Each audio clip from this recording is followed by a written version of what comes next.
specific candidate questions EC visibility after Dhaka 8 nomination affair.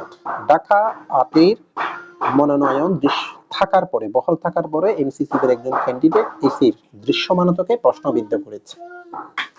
এটা translation, এটা একটা simple sentence, কারণ এখানে একটা মাত্র ক্লজ আছে, অর্থাৎ একটাই ফাইনাইট ভার্ব। কোশ্চেন এখানে ফাইনাইট ভার্ব, যদি আমরা জানি কোশ্চেন হচ্ছে যে নাউন হয়, কিন্তু এখানে কোশ্চেন ভার্ব এর ইউজ করা হয়েছে, সাবজেক্টের ভার্ব আছে বিদায়।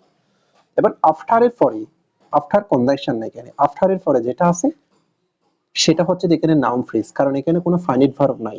সো এটা ক্লজ না হওয়ার কারণে ঢাকা 8 নমিনেশন, এটা আফটার এখানে হচ্ছে এটা প্রেপোজিশন হবে।